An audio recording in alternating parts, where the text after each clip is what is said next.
Good afternoon, I'm Rob Boskamp, and you're listening to South Texas Midday. Thank you for joining me on this Thursday, July 24th. Corpus Christi's La Retama Public Library will soon undergo a major renovation after the City Council approved a $2 million construction contract earlier this week. The project, funded by a 2022 voter-approved bond, will give the downtown landmark a fresh look while preserving its historic character. Renovation plans include a new storefront, wall repairs, a mural addition, and landscape improvements. The library will also receive windstorm-rated windows, potentially requiring a temporary closure but providing a safe haven during hurricane season. Construction is scheduled to begin next month, with completion expected by spring 2026. As the new school year approaches, one of the few lice treatment clinics in the Coastal Bend has noticed a surge in head lice cases. CEO of Lice Angels Miranda McMahon told KRIS News they are currently scheduling between 8 and 15 appointments per day. She told KRIS News that the increase is likely due to typical summer activities where children are in close contact. And we think it's because of the summer camps and sleepovers, sports, and things like that. But normally every summer, back to school time is our busiest time of the year, but it's been crazy busy right now. The clinic is working to prevent further spread before students return to classrooms. For parents concerned about school policies, Corpus Christi ISD has protocols in place for students who may come to school with lice. Lice Angels is open 6 days a week and also offers after-hours house calls. For more information, call Miranda McMahon at 361-698-9020.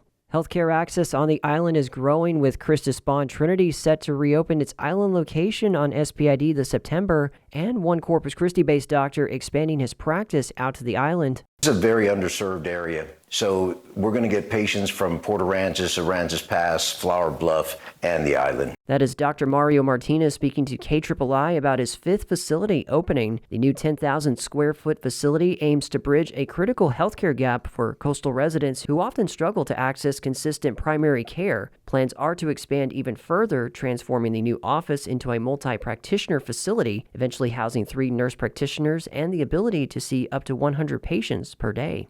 Eric Flores, a Republican Army veteran and lawyer from Mission, announced he is running for Texas's 34th Congressional District, targeting Democratic Representative Vicente Gonzalez of McAllen. Gonzalez won the district by nearly 3 percentage points, the closest margin of Texas's 38 congressional districts last November.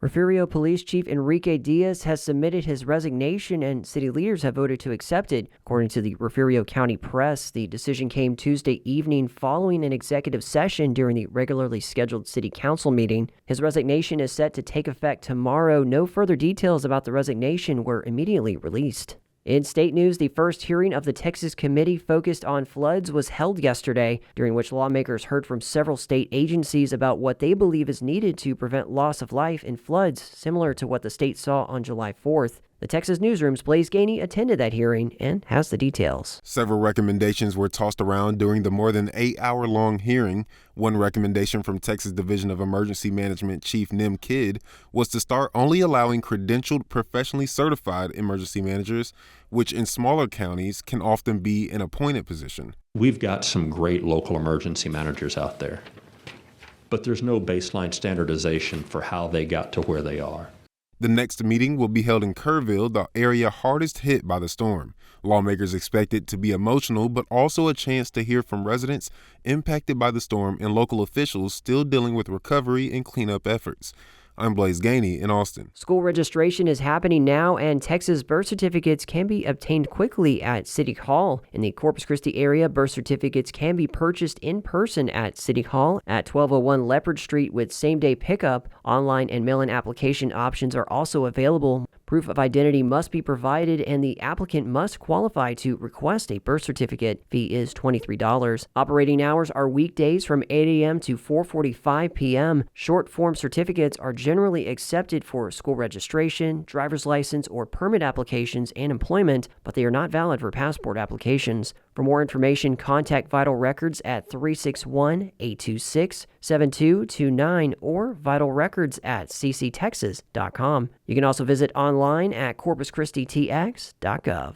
In compliance with a recent federal court order and guidance from the Texas Higher Education Coordinating Board, All public universities in Texas will implement required changes to in-state tuition eligibility beginning in the fall semester. Under the new legal requirements, affected students will be reclassified as non-residents for tuition purposes unless they provide documentation of lawful presence. Both Texas A&M Corpus Christi and Victoria are reviewing each student's residency status in accordance with the law and is notifying students who may be affected. Documentation demonstrating lawful presence aligns with the same documents accepted by the Texas Department of Public Safety for a real ID driver's license. All students, including those impacted by this change, are encouraged to contact their school's Office of Financial Aid to discuss available resources. The Refugio County Commissioner's Court received updates on 2 ongoing infrastructure projects during its meeting earlier this week. The Historic Courthouse Rehabilitation Project and the County Animal Control Facility Project. Ryan Brantley with Komatsu Architecture briefed the court on the courthouse progress and challenges surrounding restoration work to the building's exterior. Brantley explained that the concrete coating was added in the 1970s or 80s to protect the original cast stone beneath it, but the Texas Historical Commission typically prefers the removal of such additions to restore original architectural elements. The court then turned to the Animal Control Facility Project. GrantWorks project manager Susan Rico provided a brief report. Both agenda items were presented as updates only, with no action taken by the court.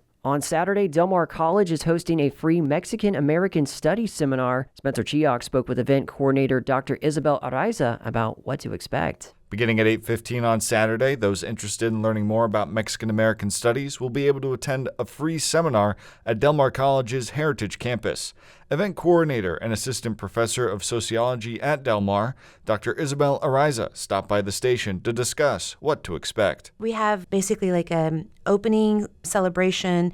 There's a Kapuli, a Mexica danza group that's going to be doing a dance at the beginning as people are registering.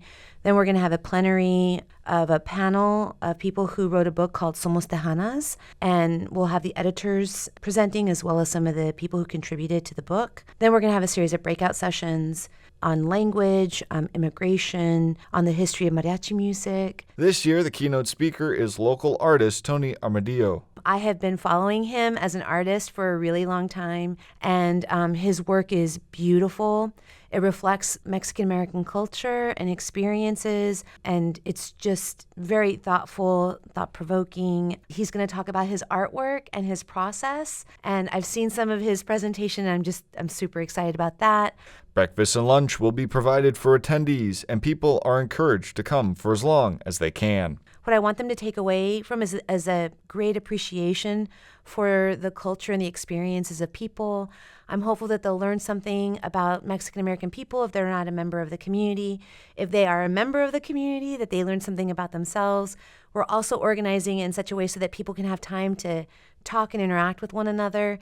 So I'm thrilled to be a part of this and really grateful and honored to be able to be the coordinator. And I just say welcome and come enjoy yourself and be part of the community. For KEDT News, I'm Spencer Chioc. 5 Victoria community leaders will be joining the University of Houston Victoria's President's Regional Advisory Board this fall. The board's newest members are Robin Cadle, President and Chief Executive of the Food Bank of the Golden Crescent; Robert Crawford, Frost Bank Regional President; Jesus Garza, Victoria City Manager; Tammy Murphy, University of Houston System Board of Regents member and owner of Power Avenue Warehouse and Chick-fil-A; and Ben Zeller, Victoria County Judge. These 5 new members will each serve 3-year terms beginning this fall. Victoria Public Library patrons will have even more titles to choose from after the Victoria Public Library received a $2,500 Texas Library Grant from the Texas Book Festival and the Texas Library Association to purchase more than 200 juvenile graphic novels. Some of the series included in the grant-funded purchase are Dogman, Zeeps and Elu, which features dyslexia-friendly font, and popular franchises such as Garfield, Disney, Animal Crossing, and Minecraft.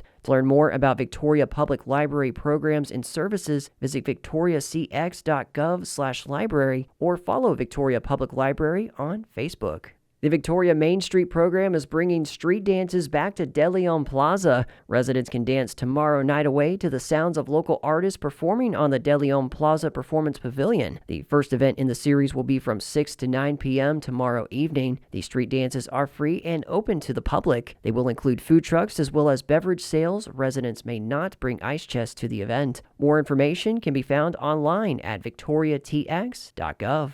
And Shark Week continues at Texas A&M Corpus Christi. Tonight, Sharks in the Park will take place at the Corpus Christi Hooks game. Heart Research Institute scientists will engage fans, and games and shark trivia will be presented between innings. First pitch is at 6:35 p.m. at Whataburger Field. And tomorrow, several more events include a shark-themed presentation during Islanders sports camps at Dugan Wellness Center at Texas A&M Corpus Christi. Meanwhile, at Texas State Aquarium's Shark Talk, HRI's Dr. Kesley Banks will give a presentation focusing on the 50th anniversary of the movie Jaws and its effect on shark conservation. Speaking of the movie Jaws, here's some trivia from Banks herself. Cool little Jaws fact for you. Bruce, the mechanical white shark, was meant to be one of the largest white sharks portrayed in cinematic history. He was designed off of Megalodon. A recent study has actually shown that Megalodon is more closely related to a lemon shark, which is much more streamlined, than white sharks. For more information on Shark Week, go online at tamucc.edu. And that is the latest news and information on South Texas Midday. I'm Rob Boskamp. Your community arts calendar and more is on the way.